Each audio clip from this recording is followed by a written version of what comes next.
Et bonjour frères et sœurs, aujourd'hui on va faire une étude sérieuse. Non, je me prépare pour l'église. Mais mon titre est quand même un peu particulier aussi. David, le parrain.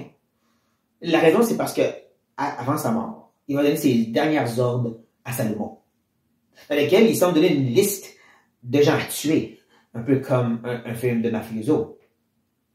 Et c'est ça qui est un peu choquant. Des fois, on dit, mais voyons, c'est donc méchant, c'est violent, c'est quoi ça? Et c'est là qu'il faut qu'on se rappelle que c'est pas juste l'histoire des hommes, comment ils agissent, la Bible. C'est aussi Dieu qui communique qui il est à travers ces histoires. C'est ce qui est important pour lui. Et c'est ça qu'on veut regarder, justement. Oui, il y a une raison pourquoi David demande ces gens meurent. Il va expliquer, justement, il y a toujours un raisonnement derrière qu'on veut regarder. Ça, c'est une des premières choses qu'on veut noter. Et il va y en avoir une deuxième, mais ça, on va le voir à la fin. Donc, commençons par son explication. Premièrement, de Joab. Il nous dit, tu sais ce qu'a fait Joab, fils de Tirija, ce qu'il a fait à deux chefs de l'armée d'Israël, à Abner, fils de Ner, et à Amasa, fils de Jether. Il les a tués. Il a versé pendant la paix le sang de la guerre. Il a mis le sang de la guerre sur la ceinture qu'il avait au rein et sur les chaussures qu'il avait aux pieds. Donc, il a tué contrairement à ce que la loi commande. Ce n'était pas en défense, c'était le meurtre qui est contre les commandements de Dieu. Et peut-être dans le pragmatisme, David a décidé, c'est même un bon général, je veux le garder. Mais là, c'est temps que la justice soit faite. Ce qu'il a fait était mal et il devrait une punition.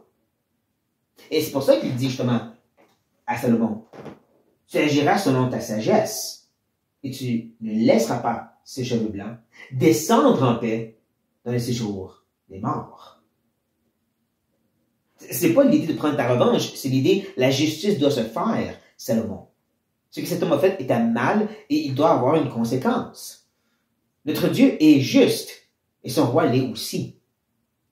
Un peu comme la prochaine histoire, Shimée. Je ne dis peut-être pas comme il faut son nom, mais bon. Voici, tu as près de toi Shimée, fils de Guéra, Benjamin de Béchurim.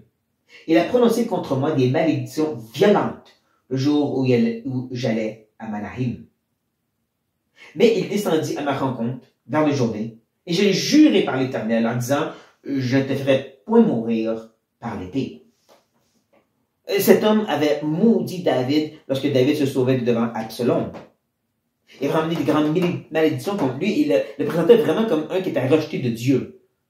Mais David restait loin de l'Éternel. Ce que Absalom faisait était mal. Il allait contre loin de l'Éternel. Donc la malédiction de Shimée était contre Dieu dans un sens. C'est pas encore juste de la revanche. C'est que David a fait grâce à cet homme, mais dit il y a une conséquence pour le fait qu'il s'est attaqué à loin de l'Éternel. Il ne faut jamais oublier, David et sa postérité légitime était une préparation pour le Messie à venir, le roi des rois, le Seigneur des seigneurs. Ils représentaient l'Éternel, Dieu. Ils étaient des hommes imparfaits, mais ils étaient ceux choisis de Dieu, pointant vers le Messie, le roi des rois, qui était parfait. Donc de s'attaquer à lui, de le maudire, comme ceux qui ont maudit Jésus sur la croix, c'était de s'attaquer à Dieu et donner de graves conséquences sur eux-mêmes. C'est pour ça qu'il va justement dire, maintenant, tu ne laisseras pas impuni, car tu es un homme sage et tu sais comment tu dois le traiter. Tu feras descendre ensanglanté ses cheveux blancs dans le séjour des morts. Parce que nous, on va se concentrer sur la partie sanglantée. Il faut encore se rappeler, c'est de la justice. Donc, vous comprenez que même dans les paroles que David donne à Salomon, il y a aussi de la grâce. Oui, il va dire ceci. Tu traiteras avec bienveillance les fils de Berzaï, le Galatite. Et ils seront de ceux qui se nourrissent de ta table. Car ils ont agi de la même manière à mon égard, en venant au-devant de moi lorsque je fuyais Absalom, ton frère. C'est de toute beauté parce que c'est spécifiquement envers le père Berzaï que David voulait faire grâce. Mais cet homme étant âgé, a dit, non, c'est correct, moi je suis satisfait que je suis. Donc David a décidé de faire grâce à son serviteur à la place, de bénir, et ses fils.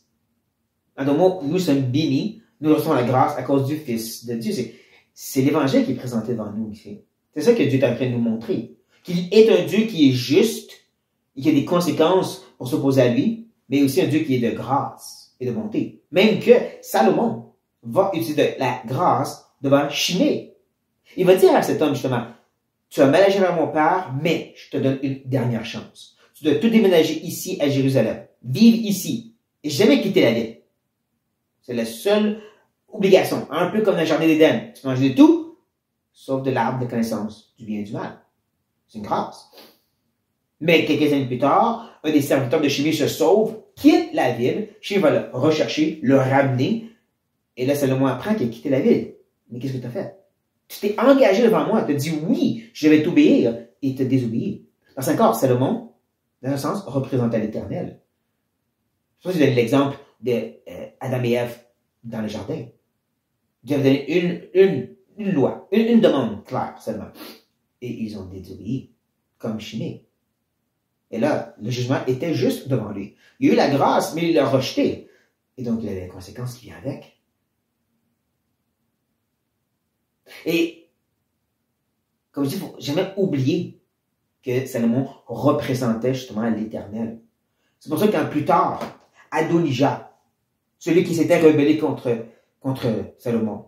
Oh, ouais. Oups.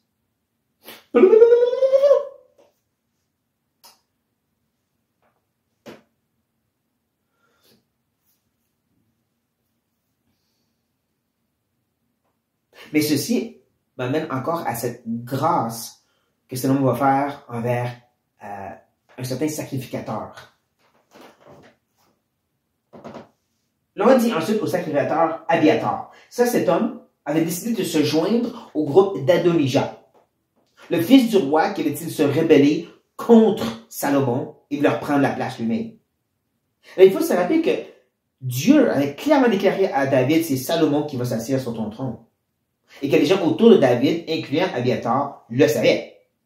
Mais il a quand même choisi de se joindre à quelqu'un qui voulait usurper le trône de Salomon.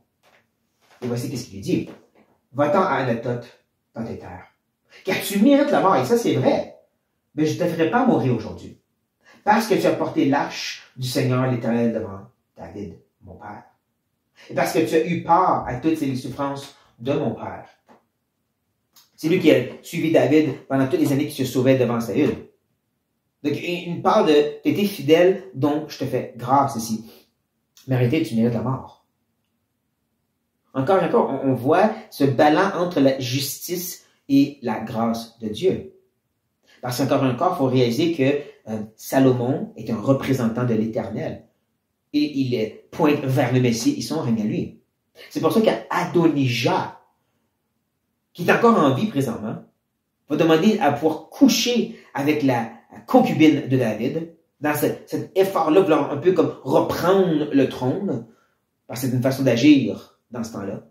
Tu voulais prendre le trône, tu couchais avec les concubines du roi, pour montrer comment tu n'avais aucun respect du roi. C'est ça que Absalom a fait avec les concubines de David quand il est rentré dans le pays, puis qu'il a voulu prendre justement l'autorité.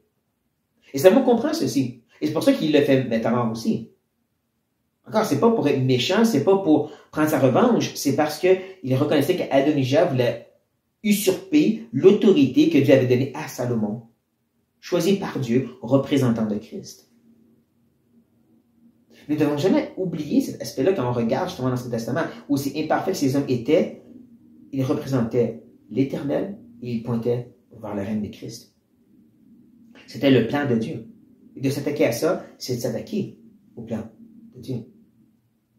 Je trouve que tous ces petits détails sont vraiment importants quand on regarde une histoire qui semble vraiment violente, qui semble comme un film d'action, comme je dis, un film de mafioso, mais qui en réalité, ça nous explique vraiment la profondeur du cœur, des pensées de l'Éternel. Sur cette note, soyez bénis.